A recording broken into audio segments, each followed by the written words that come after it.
When we think of Trojan horses, we imagine wooden beasts wheeled through ancient gates, soldiers hiding inside, ready to conquer a city from within. But in the modern world, Trojan horses don't come with swords. They come with money, investments, donations, and influence. Modern-day Trojan horses aren't wheeled through city gates. They are flown in, wired in, and welcomed with red carpets and corporate dinners. On May 13, 2025, President Donald Trump accepted a jaw-dropping gift, a $400 million luxury Boeing 747 jet from the royal family of Qatar. Described as a temporary replacement for Air Force One, the jet was said to be eventually destined for Trump's presidential library. But not everyone bought the story. Democrats, including Senate Minority Leader Chuck Schumer, quickly raised the alarm, pointing to a possible violation of the Emoluments Clause of the U.S. Constitution, which bars federal officials from accepting gifts from foreign governments without congressional approval. Even some Republicans expressed concern, but others dismissed it as political theater. Trump defended his decision. Critics called it something else: a Trojan horse, a vessel of influence disguised as a gift. In a recent piece published by Goa Chronicle, founder Xavier Rodriguez described this jet not as a luxury, but as a calculated move by Qatar to embed influence at the highest level of American power. We would be sharing the original article by Xavier Rodriguez in a pinned comment below. When empires fall, it's rarely by sword or siege. They fall when their enemies become their benefactors. When sovereignty is sold off, $1 at a time.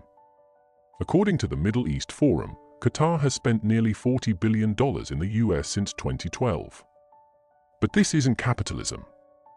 This is conquest, disguised as commerce. Qatar's money flows straight into America's most prized real estate.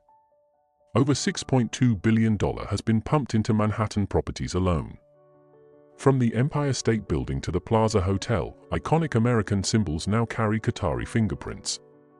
The Qatar Investment Authority, a sovereign wealth fund controlled by the Emir, announced plans in 2015 to invest $45 billion in the US. That goal, already met and likely exceeded. But the most dangerous investments aren't made in steel or concrete. They're made in mines. Qatar has become the largest foreign donor to US colleges and universities. Since 2012, over $6.25 billion has flowed into American academia. And just between January 2023 and October 2024, $980 million. These aren't just donations. They come with conditions, curriculum changes, faculty influence, strategic partnerships. What's the result? Campuses where anti-American and anti-Semitic ideologies flourish. Where Qatar-funded narratives quietly replace democratic ideals. Who needs sleeper cells when you can just fund an Ivy League endowment? Qatar's reach doesn't end with buildings or books, it stretches into America's veins. Energy.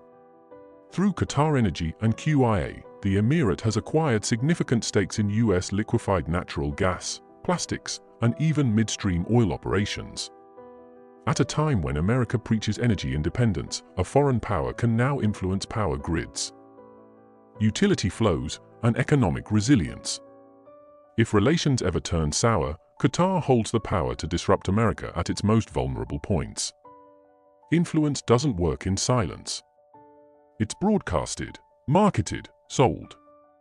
Since 2016, Qatar has spent over $71.5 million on American lobbying, PR, and legal firms.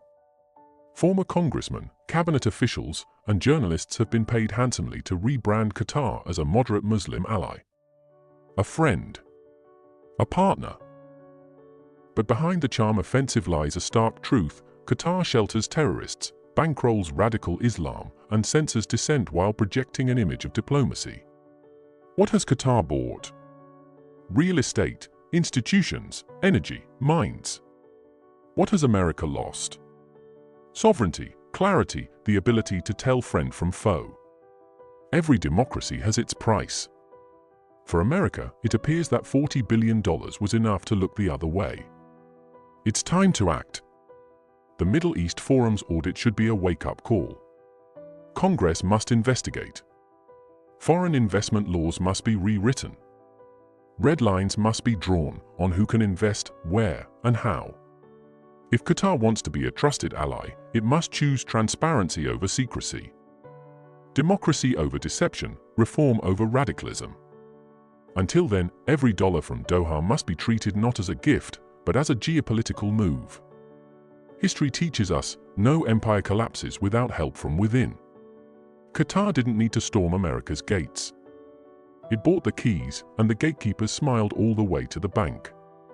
The Trojan horse didn't look like a threat until it was too late. If you found this video informative, don't forget to like, share, and subscribe. Let us know in the comments, should foreign governments be allowed to buy this much influence in America? Or they have already gone too far?